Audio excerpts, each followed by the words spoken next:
मांधाता का जन्म वृत्तांत।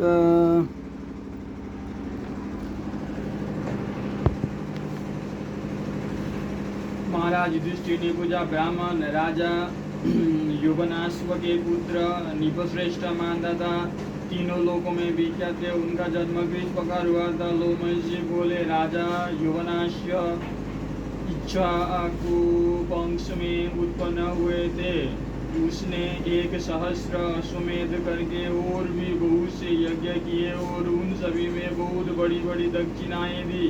अपने मंत्रियों पर राज्य का भार छोड़कर उस मनस्वी राजा ने मनोनिग्रह करते हुए निरंतर वन में ही रहना आरंभ कर दिया। एक बार महर्षि भृगु के पुत्र ने उससे पुत्र प्राप्ति के लिए यज्ञ कराया। रात्रि के समय उपवास से गला सूख जाने के कारण राजा को बड़ी प्यास लगी। उसने आश्रम के भीतर जाकर जल मांगा, किंतु सब लोग रात्रि के जागरण से थककर इसी गाढ़ निद्रा में पड़े थे कि किसी ने उसकी आवाज न सुनी। महर्षि ने मंत्र पूत जल का एक बड़ा कलश रख छोड़ा था। उसे देखकर राजा ने जल्दी से उसी में से कुछ जल पीकर अपनी प्यास बुझाई और उसे वहीं छोड़ दिया। कुछ देर में तपोधन भृगुपुत्र के सहित सब मुनिजन उठे और उन सभी ने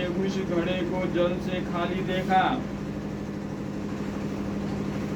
तब उन सभी ने आपस में मिलकर पूछा कि यह किसका काम है? इस पर युवनाश्व ने सच सच कह दिया कि मेरा है। यह सुनकर भृगुपुत्र ने कहा, राजन, यह काम अच्छा नहीं हुआ। तुम्हारे एक महान बलवान और पराक्रमी पुत्र उत्पन्न हो, इसी उद्देश्य से मैंने यह जल अभिमंत्रित करके रखा था। अब जो हो गया उसे पलटा भी नहीं जा सकता। अवश्य ही जो कुछ हुआ है वो दैव की ही प्रेरणा से हुआ है। तुमने प्यास से व्याकुल होकर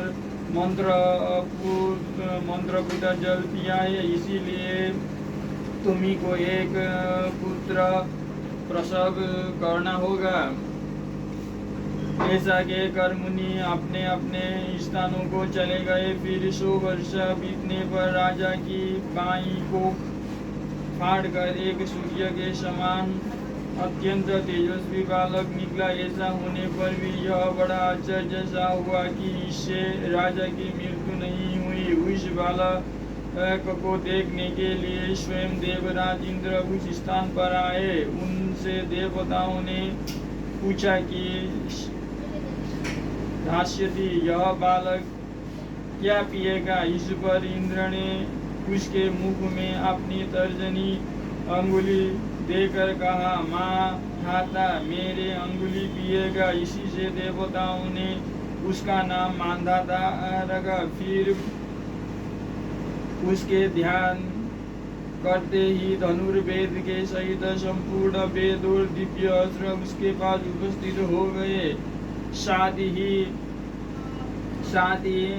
आजगब नाम का धनुष, सिंगों के बने हुए बाण और अभेद कवच भी आ गए। इसके पश्चात स्वयं इंद्र ने ही उसका राज्य सिंहासन पर अभिषेक किया। राजा मांधाता सूर्य के समान तेजस्वी था। इस परम पवित्र कुरुक्षेत्र प्रदेश में यह उसी का यज्ञ करने का स्थान है। तुमने मुझसे उसके चरित्र के विषय में पूछा था, सो मैंने उसका महत्वपूर्ण वृत्तांत सुना दिया। राजा, इसी क्षेत्र में पहले प्रजापति ने 1000 वर्ष में पूर्ण होने वाला इष्टिकृता नामक याग किया था। यहीं पर नाभागा के पुत्र राजा अम्बरीश ने यमुना जी के तट पर यज्ञ के सदस्यों को 10 पद्म गोए दान की थी तथा अनेकों यज्ञ और तपस्या करके सिद्धि प्राप्त की थी। यह देश नहुष के पुत्र पुण्यकर्मा राजा ययाति का है। यहाँ राजा ययाति ने अनेकों यज्ञ किए थे।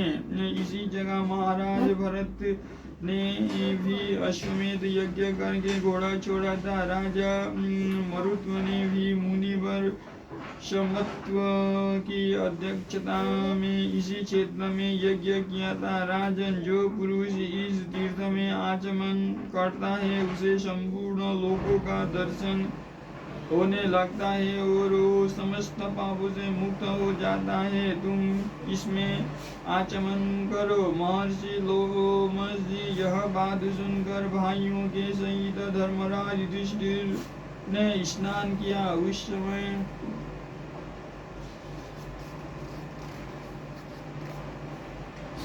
समय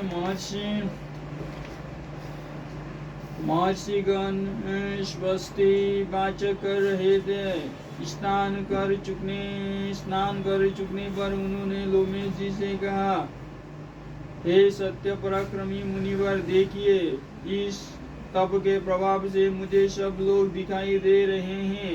मैं यहाँ से श्वेता घोड़े पर चढ़े हुए अर्जुन को देख रहा हूँ। लोमेश जी ने कहा, महाबाहु, तुम्हारा कथन ठीक है। महर्षिगण इसी प्रकार स्वर्ग का दर्शन किया करते हैं। देखो, यह परम पवित्र सरस्वती नदी है। इसमें स्नान करने से पुरुष पापों से मुक्त हो जाता है। यह चारों ओर से 5-5 कोस के विस्तार वाली प्रजापति ब्रह्मा की वेदी है।